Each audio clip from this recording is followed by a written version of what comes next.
পুরো ৮,০০০ টাকা, ৫,০০০ টাকার এগেনস্টে আমি পেলাম। ট্রেন ঢুকছে, বেশ ভালো কমফোর্টেবল সিট। দেখুন লেখা রয়েছে এখানে ওয়েলকাম টু নেপাল রেলওয়ে। ও হো হো হো হো, ফার্স্ট ক্লাস ফার্স্ট ক্লাস। 3টে ট্রেন রয়েছে সারা দিনে। এটা হচ্ছে diesel electric multiple unit. AC chair কারে করে জার্নি করব নেপালের জয়নগর থেকে জনকপুর পর্যন্ত। কি বড় বড় পেঁয়াজি, আর ফ্যানগুলো কিন্তু দারুণ, চারিদিকে ঘুরছে দেখুন গোল গোল করে। জয়নগর থেকে এর দূরত্ব হচ্ছে 12 কিলোমিটার। 2014 সালে শেষবারের মতো চলেছে এই ট্রেন লাইনে বাষ্পচালিত ইঞ্জিন। নেপালি কারেন্সিতে জেনারেলের টাকা হচ্ছে 70 টাকা। ছেঁড়া ফাটা মাঝখান থেকে কাটা হলেও নিয়ে নেয় টাকা, নেপালি টাকা। শুরু করছি জয়নগর থেকে জনকপুর পর্যন্ত নেপাল রেলওয়েজের আন্তর্জাতিক ট্রেন যাত্রা। শুভ সকাল সবাইকে। ভারত এবং নেপালের একদম আন্তর্জাতিক বর্ডার জয়নগর রেলওয়ে স্টেশনের 1 নম্বর প্ল্যাটফর্মের বাইরে থেকে। আগের ভিডিওতে আমি শিয়ালদা থেকে গঙ্গাসাগর এক্সপ্রেসে করে এই জয়নগর পর্যন্ত এসেছি, তার ভিডিও শেয়ার করেছি, উপরে আই বাটনে লিঙ্ক দিয়ে রাখলাম। যদি আপনারা না দেখে থাকেন তাহলে অবশ্যই দেখে নিতে পারেন। এখন আমি রয়েছি জয়নগর রেলওয়ে স্টেশনের ভারতের দিকে। এখানে মানি এক্সচেঞ্জ করব। ইন্ডিয়ান কারেন্সি নেপালি কারেন্সিতে কত টাকা হচ্ছে, চেঞ্জ করলে কত টাকা পাওয়া যাচ্ছে শেয়ার করব। তারপরে এই দিক থেকে যাব নেপালের সাইডে ইমিগ্রেশন কি প্রসেস আছে সেটাও দেখাবো। সেদিকে গিয়ে সিম কার্ড নেব। তারপরে শুরু করব জার্নি জয়নগর থেকে জনকপুর পর্যন্ত, নেপালের একমাত্র ট্রেন জার্নি। সম্পূর্ণ তথ্য শেয়ার করব আপনাদের সাথে। একটু আগে আমি একটা দোকানে কচুরি খেলাম, কচুরি জিলেপি 40 টাকা দিয়ে 6 পিস কচুরি দিয়েছিল, দারুণ লাগলো খেতে। গরম গরম কচুরির তরকারি আর জিলিপি আর চাটনি দিয়েছিল। এই হচ্ছে স্টেশন। এইদিকে আমি স্টেশন এই দিক থেকে আসলাম। দিক থেকে এসে বাইরে বেরিয়েই এই 1 নম্বর প্ল্যাটফর্মের দিক থেকে যদি আপনারা মার্কেটের দিকে যান, এই বাইরে বেরোন, এখানে অনেকজন বসে আছে টাকা এক্সচেঞ্জ করার জন্য। দেখুন এই যে টাকা এক্সচেঞ্জ করছে এখানে বসে অনেকে, এখানেও করছে এখানেও করছে। এদিকে পর পর এরকম ছোট্ট টেবিল নিয়ে বসে থাকে। যদি ইন্ডিয়ান মানি এক্সচেঞ্জ করে নেপালি মানিতে তাহলে 1.6 রেটে পাবেন। 100 টাকায় আপনি পাবেন 160 টাকা। আর যদি নেপালি মানি এক্সচেঞ্জ করেন তাহলে কিছু টাকা এদিকে কাটে। মানে ধরুন নেপালি যদি 160 টাকা যদি আপনারা দেন তাহলে কিন্তু 2 টাকা কেটে নেবে। মানে ইন্ডিয়ান মানিতে আপনাকে 98 টাকা দেবে। কোনো কোনো জায়গায় বলছে 2 টাকা কাটছে, কোনো কোনো জায়গায় বলছে 50 পয়সা কাটছে। আর ইন্ডিয়ান মানি যদি নেপালি মানিতে কনভার্ট করেন সেক্ষেত্রে কিন্তু 1 টাকাও চার্জ ওরা এক্সট্রা নিচ্ছে না। আমি যেমন 5,000 টাকা এক্সচেঞ্জ করবো, 5,000 টাকায় কত টাকা পাচ্ছি আপনাদেরকে দেখাবো। 5,000 টাকা এক্সচেঞ্জ করবো তাদের কাছ থেকে। 5,000 টাকা আমায় কত টাকা দেয় নেপালি মানি একটু দেখাচ্ছি। 8,000 টাকা আছে তো, বেশ খুচরো দিয়েছে একদম, দেখাচ্ছি আপনাদের। দেখুন এটা হচ্ছে 100 টাকার নোট, 1 2 3 4 5, 500 টাকা। আর 500 টাকার নোট 1 2 3, মানে 2,000 টাকা। আর এদিকে 1 2 3 4 5 6, মানে পুরো 8,000 টাকা, 5,000 টাকার এগেনস্টে আমি পেলাম এক্সচেঞ্জ করে। কোনো এক্সট্রা টাকা কিন্তু নিল না। জয়নগরে যদি আপনারা এক্সচেঞ্জ করেন তাহলে কিন্তু ইন্ডিয়ান মানির জন্য কোনো এক্সট্রা চার্জ নিচ্ছে না, পুরো 1.6 রেটেই আপনারা পাচ্ছেন। স্টেশন থেকে বেরোনোর পথে এখানে বেশ কিছু টাঙা গাড়ি রয়েছে। এগুলো ওই নেপালের বর্ডারের দিকে যায়, যারা বাসে করে পার হয়, হেঁটে পার হয়, তাদের জন্য এটা টাঙা করে যায় তারা। নেপালি টাকা যদি একটু ছেঁড়া ফাটা কাটা থাকে না তবুও চলে যায়, কোনো অসুবিধা নেই। ইন্ডিয়ান মানি যেমন অনেক জায়গায় চলতে চায় না বা অনেকে নেয় না, ছেঁড়া ফাটা মাঝখান থেকে কাটা হলেও নিয়ে নেয় টাকা, নেপালি টাকা। আমরা এই ফুট ওভার ব্রিজ ধরবো, ধরে উঠে পড়বো ওপারে। এটাই হচ্ছে ফুট ওভার ব্রিজ, একটু দেখাই আপনাদের। আর ওই পার থেকে দেখুন চলে যাচ্ছে নেপালের ট্রেন। এই যে নেপালের ট্রেন যাচ্ছে, 9টা 45-এর ট্রেনটা ছেড়ে দিয়েছে। এই সাইডটা পুরোটাই হচ্ছে ইন্ডিয়ান সাইড, ভারতীয় রেলওয়ে স্টেশন। আর ওই পারে হচ্ছে নেপালের রেলওয়ে স্টেশন। সেই যে দূর থেকে যাচ্ছে নেপালের ডিএমইউ ট্রেন। ভারত থেকে নেপালে ঢুকতে গেলে এই রেলওয়ে স্টেশনের ফুট ওভার ব্রিজ দিয়েই যেতে হবে। এই ফুট ওভার ব্রিজ থেকে আমি এখন যাচ্ছি, এদিক থেকে গিয়ে নিচে নামবো। এই প্ল্যাটফর্মের দিক থেকে আসলাম, এই দিকটা পুরো হচ্ছে ইন্ডিয়ান সাইড, ভারতের দিকে হচ্ছে সম্পূর্ণ এই দিকটা প্ল্যাটফর্ম রয়েছে। দেখতে পাচ্ছেন দূরে জাতীয় পতাকা। আজকে 14ই আগস্ট, কালকে 15th আগস্ট রয়েছে, বেশ ভালো লাগছে দেখতে। আর এখান থেকে আমরা নেমে যাব হচ্ছে নিচে। এই দিকটা হচ্ছে নেপালের সাইড, কোনো রকম অসুবিধা নেই। আপনারা স্টেশনে নেমে 1 নম্বরের দিক থেকে 6 নম্বর 7 নম্বরের দিকে আসবেন, তার উপরেই হচ্ছে নেপালের রেলওয়ে স্টেশন। এই দেখুন ইন্ডিয়ান কাস্টম লেখা রয়েছে এখানে, এটা ইন্ডিয়ান কাস্টমের এন্ট্রি লেখা রয়েছে, এখানেই যেতে হবে। এই সিঁড়ি থেকে নেমে পাশে যে কাস্টম অফিসের গেটটা রয়েছে, গেটটা বন্ধ দেখলাম, তাই সিঁড়ি থেকে বাঁ দিকে নেপালের দিকে যাওয়ার জন্য একটা গেট রয়েছে, ওদিক থেকে যাই চলুন। এই যে সিঁড়ি থেকে নামলাম, নেমে হচ্ছে এই পাশ থেকে গেট রয়েছে করা। এখানে অনেকে স্নান ফান করছে, কী করছে বুঝতে পারছি না। এই যে এই গেট রয়েছে, এই গেট থেকে ঢুকে এই দিকটা হচ্ছে কিন্তু জয়নগর সাইডে ঢুকে গেলাম এই গেট থেকে ঢোকার পরে। তো এইটাই হচ্ছে নেপালের জয়নগর রেলওয়ে স্টেশনের টিকিট কাউন্টার। সুন্দর মধুবনী পেন্টিং দেখতে পাচ্ছি বাইরে জয়নগর রেলওয়ে স্টেশনের দিকে নেপালের। এদিক থেকে এসেই হচ্ছে টিকিট কাউন্টার। প্রথমে টিকিটের প্রাইস দেখাই।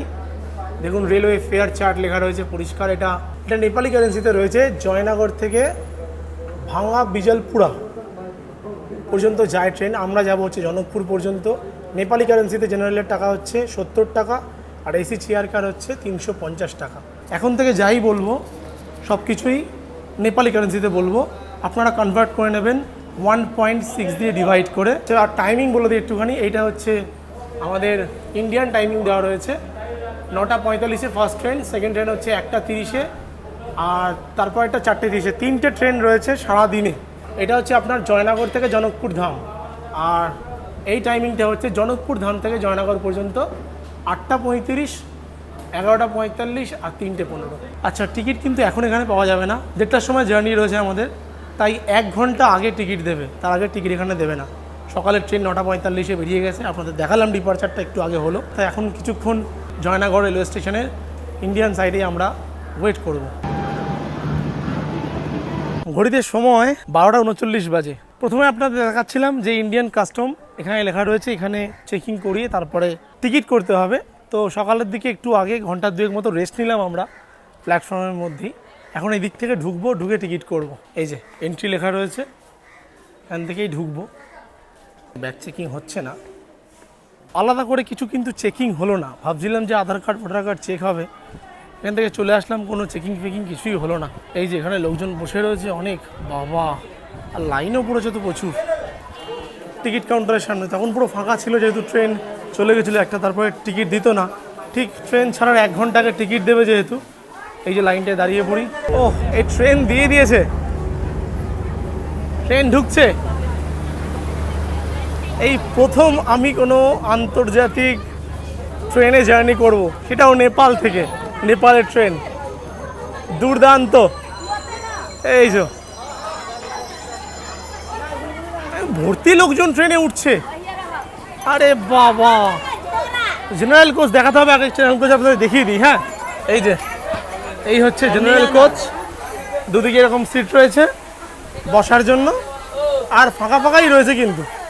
এই যে ধরে আমাদের যেমন বাসের মতো ট্রেনের মধ্যে থাকে ধরার জায়গা, ওপরে রয়েছে ফ্যান চলছে একটা করে মাঝখানে।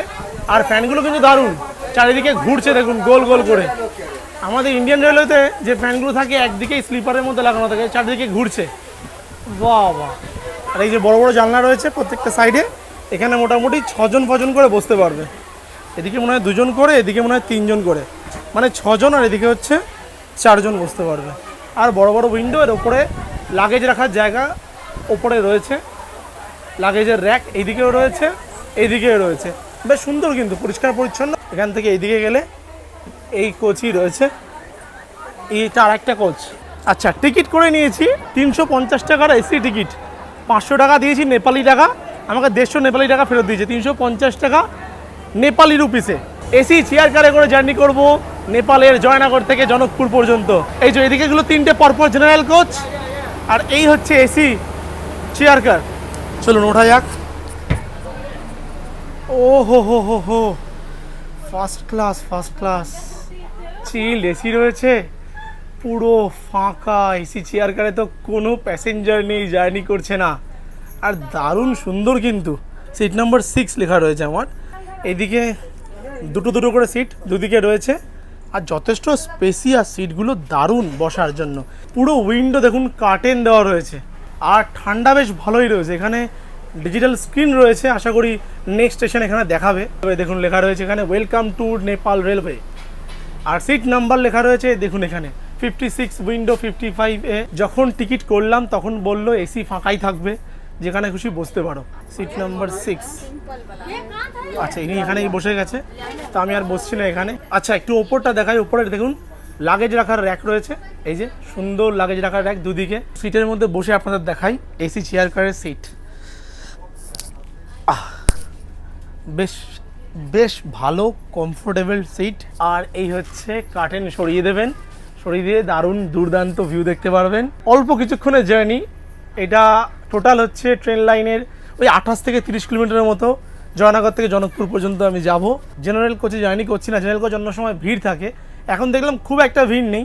এসি চেয়ার কারের যে সুবিধাটা সেটা হচ্ছে এই যে ওয়েস্টার্ন স্টাইল ওয়াশরুম রয়েছে, একটাই ওয়াশরুম দেখতে পাচ্ছি এখানে, ভ্যাকেন্ট রয়েছে। দেখাই একটু ওয়াশরুমটা আপনাদের। আচ্ছা আচ্ছা, ছোট্টর ওপরে একটা ওয়াশরুম, এই যে কোমোড রয়েছে, আর এইদিকে হচ্ছে বেসিন রয়েছে একটা, এই যে বেসিন, আর এখানে হচ্ছে আয়না। একটা ওয়াশরুম দেখতে পেলাম, ওইদিকে আছে কি দেখছি। এই ট্রেনের ইন্টেরিয়ার তো আপনাদের দেখালাম, একটু এক্সটেরিয়ার দেখাই আপনাদেরকে। হ্যাঁ, প্রথমত দেখুন কি দারুণ লাগছে, ফার্স্ট ক্লাস লাগছে একদম।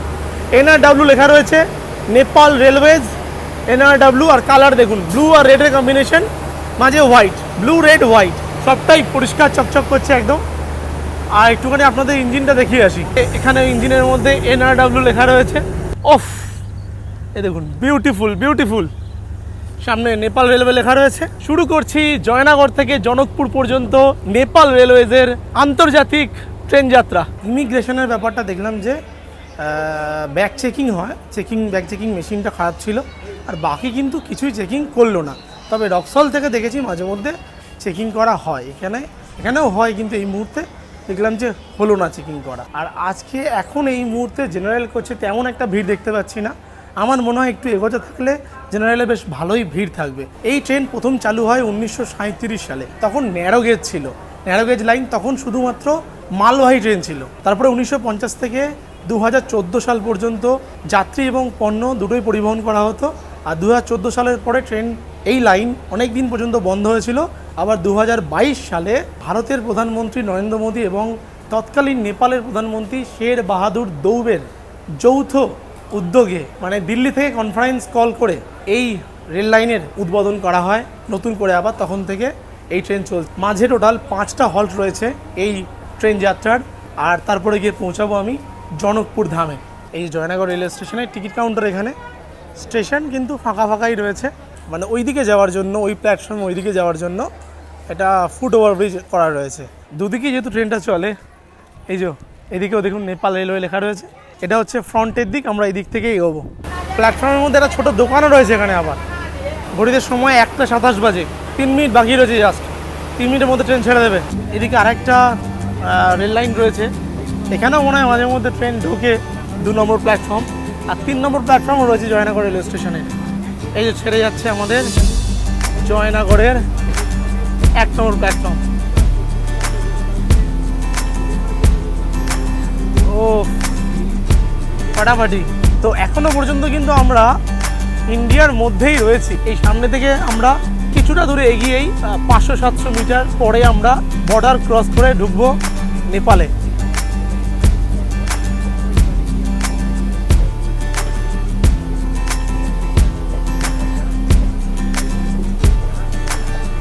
ও দুর্দান্ত।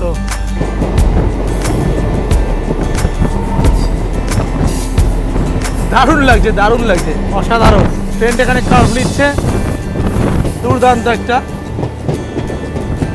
আমরা এর মধ্যে ঢুকে গেছি কিন্তু ইন্ডিয়া থেকে নেপালের ভিতরে। এর সামনে আসছে প্রথম হল্ট এই ট্রেনের, ইনারওয়া। দারুণ দুর্দান্ত সিনিক বিউটি। পুরো ট্রেন জার্নিটাই মনে হয় সিনিক বিউটি খুব ভালো হবে। চলুন দেখতে থাকুন, আপনারা দেখতে পাবেন। এই যে ইনারওয়ায় ঢুকছে।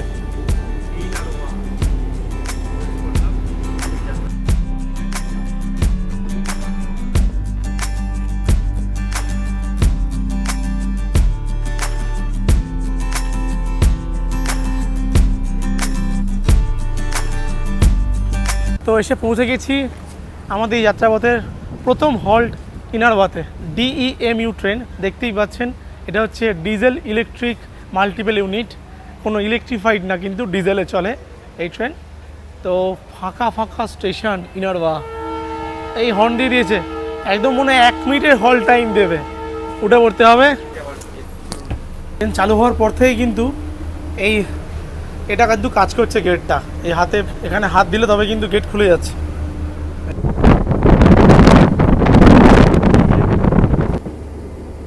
একদম অল্প কিছুক্ষণ সময় লাগছে, পরবর্তী স্টেশন চলে আসলো আমাদের। এই ট্রেনের পরবর্তী হল্ট খাজুরি।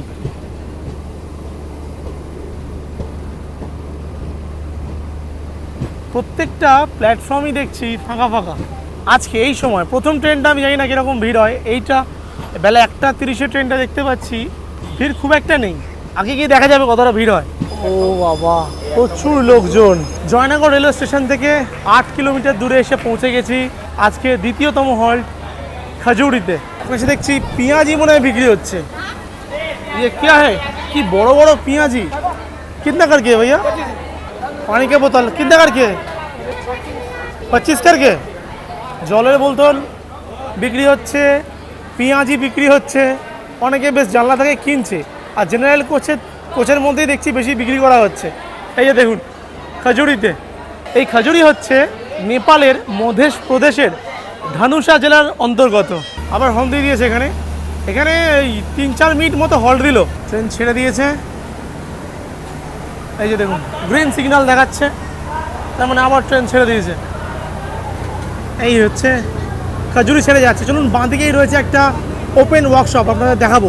এই যে এই পারে রয়েছে পুরনো দিনের 2014 সালে শেষবারের মতো চলা এই রেলওয়েতে বাষ্পচালিত ইঞ্জিন, সেই দূরে রয়েছে। জুম করে দেখাই,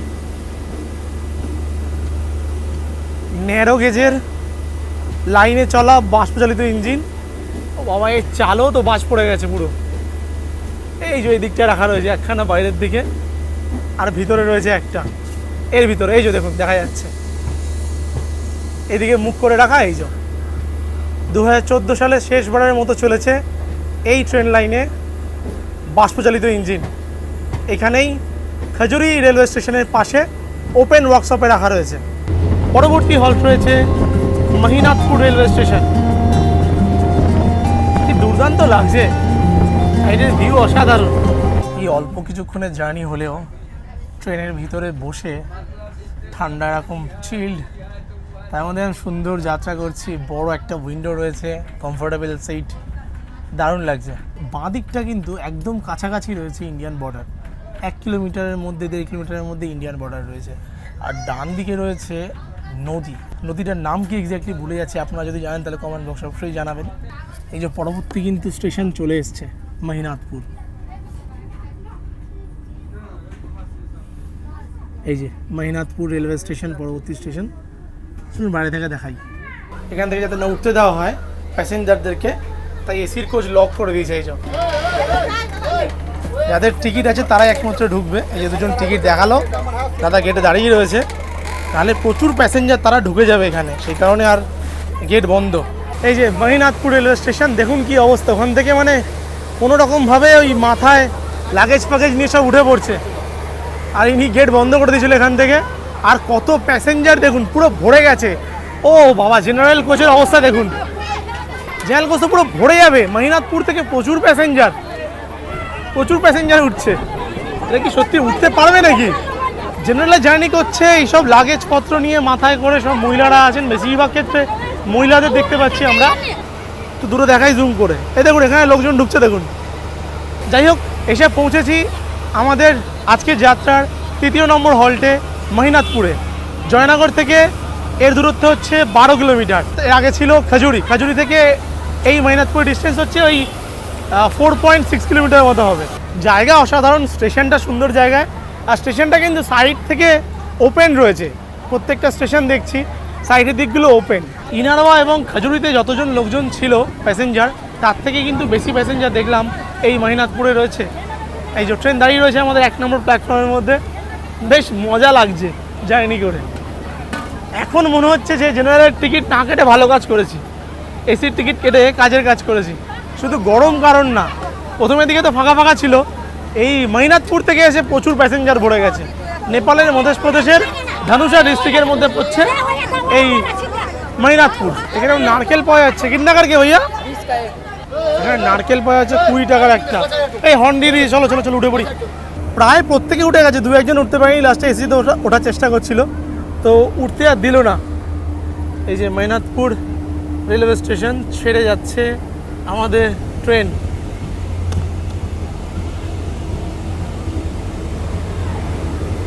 তিন কিলোমিটার থেকে 4 কিলোমিটার ডিস্টেন্সের মধ্যেই রয়েছে পরপর স্টেশনগুলো। আমরা এসে পৌঁছে গেছি আমাদের 4র্থ নম্বর হল্ট বৈদেহীতে। বৈদেহীর 1 নম্বর প্ল্যাটফর্মে আমাদের ট্রেন ঢুকছে। মেহনাদপুর থেকে 4.4 কিলোমিটার দূরে আমরা বৈদেহীতে এসে পৌঁছালাম। এই হচ্ছে প্ল্যাটফর্ম নাম্বার 1। কিছু প্যাসেঞ্জার এখানে নামবে, কয়েকজন প্যাসেঞ্জার এখানে নামছে। এখানে দেখুন জেনারেলের কি অবস্থা, প্রচুর ভিড়। এখন 2:19 বাজে। আমরা ওখান থেকে ট্রেন ছেড়েছি আমাদের 1:35-এ। 17.7 কিলোমিটার অতিক্রম করে আমাদের ট্রেন যাত্রার আজকে 4র্থ নম্বর হল্ট বৈদেহীতে এসে পৌঁছালাম। নেপালের মধ্য প্রদেশের ধনুষা জেলার মধ্যেই পড়ছে এই রেলওয়ে স্টেশন। এখানে ওই খুব বেশিও 2-3 মিনিট হল দেবে। এর আগের মেহনাদপুরে বেশি কিছুক্ষণ হল দিয়েছিল। জার্নি করছি নেপালের ডেমু ট্রেনে করে, দারুণ অভিজ্ঞতা হচ্ছে। হর্ন দিয়ে দিয়েছে ট্রেনে, চলুন আবার ছেড়ে দেবে ট্রেন। বেশিক্ষণ না, 2 থেকে 3 মিনিট মতো হল দিচ্ছে। এই ছেড়ে যাচ্ছে বৈদেহী রেলওয়ে স্টেশন। আর কিছুদিন পরে এলে এর চারপাশে কিন্তু কাশফুল ভরে থাকবে। ট্রেন লাইনের চারপাশে এখনও কাশফুল কয়েক জায়গায় হয়েছে, বেশি জায়গায় দেখতে পাচ্ছি না।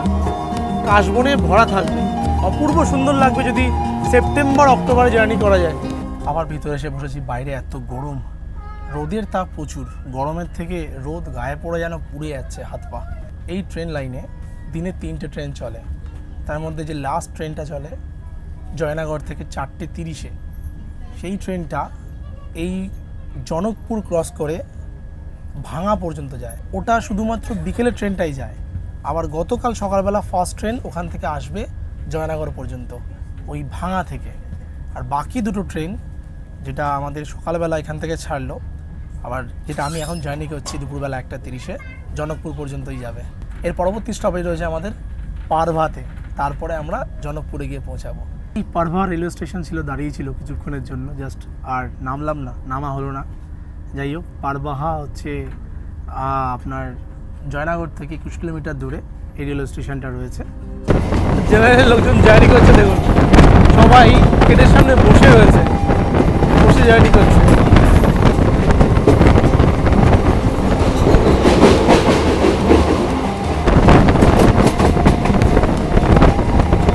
এত তাড়াতাড়ি পরবর্তী রেলওয়ে স্টেশনগুলো চলে আসছে, মানে ভিতরে গিয়ে বসতেই সঙ্গে সঙ্গে চলে আসছে। সে কারণে লাস্ট স্টেশনটা পরবাহা, যে স্টেশনটা, এটা মিস করে গেলাম। স্টেশনটার মেন নাম ছিল আগে দেউড়ি পরবাহা। দেউড়ি পরবাহা হচ্ছে এই স্টেশনের সামনে যে গ্রাম, সে গ্রামের নাম অনুসারেই এই স্টেশনটার নাম হয় পরবাহা। আগের যে স্টেশন আমরা ক্রস করে আসলাম বৈদেহীর পরে, ওই 4 কিলোমিটারের মধ্যেই রয়েছে এই দেউড়ি পরবাহা স্টেশন। মিস করে গেলাম। এরপরে আমাদের লাস্ট স্টপেজ আসছে, লাস্ট হল্ট, আমাদের শেষ বিরতি এই ট্রেন যাত্রার, জনকপুর ধাম। এই দেউড়ি পরবাহা থেকে ওর ডিস্টেন্স হচ্ছে 7.4 কিলোমিটার। আর টোটাল জার্নি হচ্ছে জয়নগর থেকে জনকপুর পর্যন্ত আমাদের 28.8 কিলোমিটারের জার্নি। 2:35 বাজে, খুব বেশিক্ষণ সময় লাগে না। 1:35 ট্রেন ছেড়েছে আমাদের, কতক্ষণে গিয়ে পৌঁছাচ্ছে দেখছি। 1 ঘন্টা 15-20 মিনিট ম্যাক্সিমাম লাগার কথা এই ট্রেন জার্নির। এই ট্রেন কিন্তু ইন্ডিয়া থেকেই পারচেস করেছে নেপাল সরকার। এই ট্রেন ইন্ডিয়াতে তৈরি হয়েছে, তৈরি হয়ে নেপালে পাঠানো হয়েছে। যাই হোক, দুর্দান্ত জার্নি। আপনারা আসলে এই ট্রেন জার্নি কিন্তু মিস করবেন না, দারুণ লাগবে। আর পাশে দেখুন গ্রাম দেখা যাচ্ছে, গ্রামের বাচ্চারা খেলাধুলা করছে, বা সুন্দর দৃশ্য, দারুণ ট্রেন জার্নি। আর এখানে একটা সুন্দর কার্ভ হচ্ছে ছোট, এটাও ভালো লাগছে। নেমে গেছি নেপালের জনকপুর ধাম রেলওয়ে স্টেশনে। আর কত প্যাসেঞ্জার দেখুন আমার পিছনে, প্রচুর প্যাসেঞ্জার। যারা জেনারেল কোচে এসেছেন, তো প্রচুর লোকাল লোকজন এই ট্রেন যাত্রা করেন, দেখেই বোঝা যাচ্ছে। আর দেখুন লাগেজপত্র অনেকে ক্যারি করেছেন জেনারেল কোচের মধ্যে। তবে খুব একটা অসুবিধা হওয়ার কথা নয়, কিন্তু প্রচুর প্যাসেঞ্জার দেখুন। আর আপনাদের বলবো, যারা আপনারা ঘুরতে আসছেন জনকপুর ধামে বা জয়নগর রেলওয়ে স্টেশন থেকে যারা নেপালে ঘুরতে ঢুকছেন, তারা যখন জার্নি করবেন তখন এসির টিকিট কাটার চেষ্টা করবেন। চলুন তাহলে, দারুণ এক্সপিরিয়েন্স হলো ট্রেন জার্নি করে। আপনারা অবশ্যই কিন্তু এই ট্রেন জার্নিটা করবেন। আর এখান থেকে বেরোবো আমরা এবার, বেরিয়ে নেপালের सिम कार्ड নিতে হবে সবার আগে এটাই কাজ। জয়নগর থেকে কিন্তু পাওয়া যাচ্ছিল না। ये ट्रेन कहाँ तक जाएगा अभी? बैक में जाएगा? हाँ हाँ रिटर्न जाएगा ना।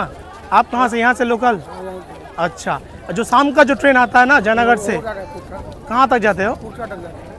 ও কুর্তা तक जाता है। আচ্ছা, একটু আগে আপনাদের বলছিলাম না যে পুরো ভাঙা পর্যন্ত যায়, যখন লেখা ছিল স্টেশনের মধ্যে পুরো ভাঙা পর্যন্ত যায় না, বলছে কুর্তা পর্যন্ত যায়। এখানকার লোকাল একজন রয়েছে, ট্রেন সিঙ্গেল লাইনে করে গিয়ে আবার ব্যাক করে আসবে মোস্ট প্রবাবলি, বা আগে থেকে যত প্যাসেঞ্জার দাঁড়িয়ে রয়েছে তাদেরকে হয়তো ওখান থেকেই সবাইকে তুলবে। বাহ, ভালো সিস্টেম তো।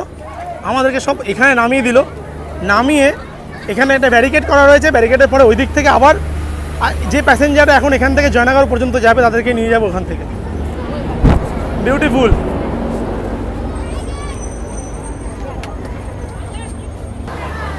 এটাই হলো জনকপুর ধাম রেলওয়ে স্টেশন। সুন্দর পেন্টিং করা রয়েছে, মধুমণি পেন্টিং ওয়ালের মধ্যে। আর এদিকে আমাদের ট্রেন দাঁড়িয়ে রয়েছে। এটা 1 নম্বর প্ল্যাটফর্মই। তো 1 নম্বর প্ল্যাটফর্ম থেকে আমরা বেরোবো এই দিক থেকে। এই যে এদিকে হচ্ছে বাইরে বেরোনোর গেট। বেরিয়ে দেখি আগে, এই যে স্টেশনের বাইরে বেরিয়ে এসেছি।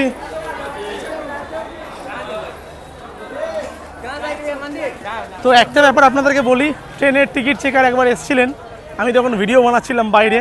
তো তখন আমাকে বললো টিকিট আছে কিনা, আমি বললাম হ্যাঁ টিকিট আছে। তো তখন আর ভিডিও করা হয়নি। টিকিট দেখে কিন্তু সবার টিকিটে সাইন করে দিয়ে দেয় একটা। টিকিট কিন্তু চেক করে, হ্যাঁ, সিট নাম্বার টিকিটের মধ্যে দেওয়া থাকে। এখানে হচ্ছে দেখুন নেপালের ফ্ল্যাগ, এই যে নেপালের ফ্ল্যাগ উঠছে এখানে দেখতে পাচ্ছেন। এই যে স্টেশনের বাইরেই প্রচুর টোটো দাঁড়িয়ে ছিল। বললাম আমরা যাব এখন रामानंद चौक যাব, এখান থেকে আমরা আজকে রাতের বাসে উঠবো। रामानंद चौक तो भैया क्या कितना भाड़ा यहाँ से? नेपाली 30 रुपया इंडियन है, नेपाली 50 रुपया एक आदमी का। अच्छा, एक आदमी का। चलो, कितना किलोमीटर है यहाँ से भैया? 4 किलोमीटर দূরে রয়েছে। राम मंदिर और जानकी मंदिर नजदीक है, बाकी सारे मंदिर এই সামনেই আসছে রামানন্দ চক। এখানে দেখি এখান থেকে আমরা খাওয়া দাওয়া করবো, সিম নেব, আর বাসের জন্য দেখি কি বাস পাওয়া যায়, আগে গিয়ে বুঝতে পারবো। এই সুন্দর একখানা গেটওয়ে করা রয়েছে রামানন্দ চকে। এই যে এসে গেছি একটা এনসেলের, নেপালের সিম কার্ডের দোকানের সামনে। এখানে এনসেলে যে সিম পাওয়া যায়। এই ডকুমেন্ট শুধুমাত্র আধার কার্ড লাগছে আমাদের, আর কিছুই লাগছে না। 7 দিনের জন্য 7 জিবি ডেটা পাবো আপাতত, আমার কাজ মিটে যাবে। চলুন সিমটা নিয়ে নিই। সিম কার্ড নিলে 200 টাকা, 200 টাকা কিন্তু এখানে ইন্ডিয়ান মানিতে নিল। হ্যাঁ, একটা হোটেল পেয়েছি। বেশ কিছুক্ষণ পরে ঘুরতে ঘুরতে বাসের জন্য দেখলাম, আগে আমরা বাস স্ট্যান্ডে গিয়ে বললো পোখরার জন্য এখন বাস ডিরেক্ট পাওয়া যাবে না। প্রচুর জোর খিদে পেয়েছে, ওই জন্য আগে চলে এসেছি হোটেলে। একটা হোটেলে আমাদের ড্রাইভার দাদা যে টোটো চালক ছিল, ওই আমাদের নিয়ে আসলো হোটেল নবরাঙ্গে। এই হোটেলটা হচ্ছে জানকী মাতার টেম্পল রয়েছে তার ঠিক পাশাপাশি কাছেই। আমরা নিয়েছি চিকেন থালি আমাদের কাছ থেকে নিচ্ছে 350 টাকা। ভাত দিয়েছে, আলু ভাজা, একটা শাক দিয়েছে, শাকটা সব জায়গায় পাওয়া যায় নেপালে। এখানে পটলের সবজি দিয়েছে, আর এখানে ডাল দিয়েছে, পাঁপড়, স্যালাড দিয়েছে, এখানে একটা চাটনি দিয়েছে, আর ভাত, আর এই হচ্ছে 1 বাটি চিকেন দিয়েছে। তাড়াতাড়ি এখান থেকে বেরিয়ে আবার আমরা যাব বাস স্ট্যান্ডে, বাসের টিকিট করতে হবে। পোখরা আজকে যে কোনোভাবে যেতে হবে। গিরিজা দোকানের মধ্যে এখানে টিকিট নিলাম আমরা। এখান থেকে আমরা ডিরেক্ট পোখরা পর্যন্ত যাচ্ছি না, তার আগে একটা জায়গা আছে মুংলিং বলে, ওই মুংলিং পর্যন্ত আমরা যাচ্ছি। 1200 টাকা করে ভাড়া নিচ্ছে আমাদের এখান থেকে মুংলিং পর্যন্ত। মুংলিং থেকে শেয়ার কার পাওয়া যায়, 24 ঘন্টাই বললেও পাওয়া যায়। ওখান থেকে 300 টাকা ভাড়া দিয়ে পৌঁছে যাবো পোখরাতে। টোটাল লাগবে আমাদের 1500 টাকা। তার মানে তো এখান থেকে মুংলিং যাব, 5টার সময় বাস রয়েছে, রাত 2টোর সময় গিয়ে পৌঁছাবো। রামানন্দ চকে এসে প্রচুর এই বাসের কাউন্টার পেয়ে যাবেন। ডিরেক্ট এসে না বাসের কাউন্টারে কথা বলবেন। কারো ভায়া যদি আসেন সেক্ষেত্রে কমিশনের চান্স থাকতে পারে। এই যে আমাদের বাস এসে গেছে। ইন্ডিয়ান টাইম অনুযায়ী এখন 5:34 বাজে, তার মানে হচ্ছে 5:49 বেজে গেছে নেপালি টাইম অনুযায়ী। গিরিজা আমাদের বাস রয়েছে, এই বাসে করে আমরা যাব। তো আপাতত আমরা পৌঁছাতে পারছি আজকেই পোখরা। মাঝখানে আমরা মুংলিংয়ে নামবো, ওই মুংলিংয়ে নেমে খালি চেঞ্জ করে নেবো। চলুন বাসে উঠে পড়ি। বাসে এসি চলছে তো? হ্যাঁ, এসি চলছে। ও, বাস কিন্তু ফ্যান্টাস্টিক। সোফা সিট বাস নেপালে যেটা ফেমাস। এই আমার সিট রয়েছে 11 নম্বরে, উইন্ডো সিট। এই যে এসি ভেন্ট রয়েছে, ফ্যান রয়েছে, আর সোফা সিট রয়েছে। পরে আবার স্লিপার সেকশনও আছে, দেখা একটু উপরটা। এই দেখুন উপরটা হচ্ছে স্লিপার সেকশন। এই যে উপরে দুজন করে শুতে পারবে, ফ্যান লাগানো রয়েছে। তো বাস কিন্তু দারুণ বাস। আপনাদের কেমন লাগলো ট্রেন জার্নি জয়নগর থেকে জনকপুর পর্যন্ত অবশ্যই কিন্তু কমেন্ট বক্সে কমেন্ট করে জানাবেন। আর ভালো লাগলে একটা লাইক করবেন, চ্যানেলটাকে সাবস্ক্রাইব করে রাখবেন। আগামী দিন অনেক ভিডিও পাবেন, নতুন নতুন আরও অনেক জায়গার ভিডিও পাবেন। তাহলে আপাতত ভিডিওটা এখানে শেষ করছি। চলুন তাহলে দেখা হচ্ছে, কথা হচ্ছে পরের ভিডিওতে। টাটা।